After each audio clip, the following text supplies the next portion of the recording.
Hi, I'm Diana, the artist behind MyMcDoodles. Welcome to my channel. Welcome back for part 2 of our plaid pattern tutorial. Last time we made a plaid pattern that was really clean. This time we'll make another variation. And let's make one that's a little bit more whimsical. I'm going to follow the same steps, make a square dock. You can go into the drawing guide and instead of making the quadrants, we actually don't need those yet, and turn on symmetry, and that will help them line up on the edges because it'll mirror one side to the other side. So we're just going to go across and then we'll meet in the center. I want to overlap it a little bit into the center, but not too much because I want to preserve like this kind of textured brush. I just want to make sure that they're meeting.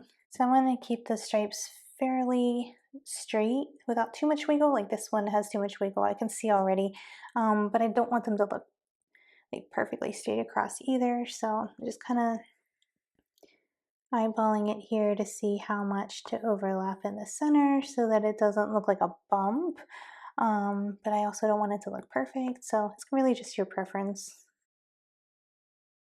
The symmetry tool is nice because it makes sure that your edges will be matching up.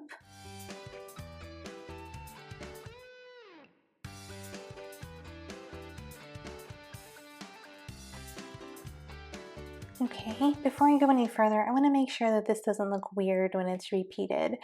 So I'm just going to duplicate it, turn off my original. And now I need the grid lines. So let's go to Edit Drawing Guide. Let's do 2D grid. That was 1500. We don't need assisted drawing in this case. Okay, so I'm just going to make it fit into that quadrant and then just duplicate it and pull it across and make sure it looks the way I think it's going to. Sometimes it looks odd. It's not bad. There's a few that, like this one here, it looks like it's coming down, like bowing down, almost like a heart shape. I don't want it to arc down like that. I want it to be more like how this one looks like it's just seamless across with a little bit of wiggle. So I might even grab that line and just repeat it because I know it works. And this one looks good too. So you can kind of adjust the ones that look a little odd, and sometimes it's hard to see this until you repeat your pattern. So that's why it's a good idea to test it before you go too far, and it's good to test it along the way. Okay, so I think the spacing looks good. I actually like this for a striped pattern too. So I think the spacing looks good, but I need to adjust that one dark pink line there. So I'm going to go ahead and adjust the ones that look a little wonky, and then I'll be back to finish the plaid. I can recolor it to that pink color by putting a layer on the top, dropping in the pink, using a clipping mask, and then merging it down. Okay, so that line is fixed, and then there was a kind of another wonky one. I think it was this light blue one here. So I'll grab that one, get rid of that.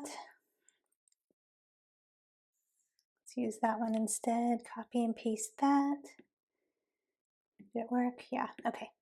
And then recolor it to light blue. Just make a layer on the top, drop in the light blue, clip it down, and then merge it down.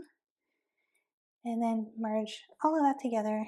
Okay, so let's try that.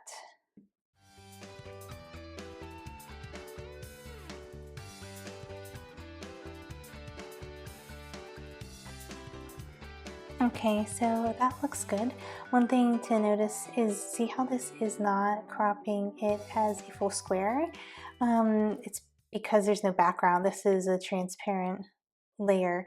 So I know that this bottom part is going to repeat down here once I have this exported with a background, so I was able to test it. You might want to put a layer of white,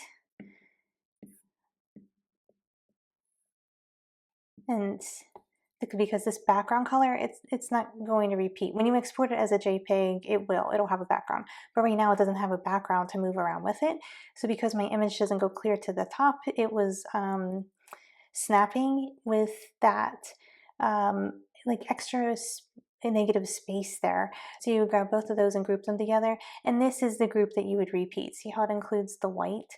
So you would just duplicate that and resize. And now it's taking the white with it.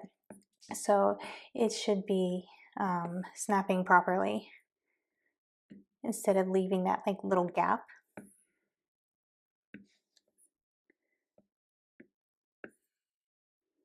And that looks, whoopsies. Just have to make sure that it's snapping into the corner and you see those yellow lines before you let go. And so it's going to repeat like that. And what I'll do is I'll just take my original and turn it 45 degrees just like we did last time. And I'll test this and make sure it looks the way I think. And then that will be my like whimsical plaid. So here's my finished pattern, and now I'll be able to use it in other projects as a repeat pattern or in a print-on-demand site to use on like lots of different products. So if you make your plaid pattern, I'd love to see it. Make sure you tag me on Instagram at MyMcDoodles or hashtag MyMcDoodles, and if you enjoyed this tutorial, be sure to hit like. Don't forget to subscribe before you go so you don't miss out on the next fun tutorial. I'll see you next time.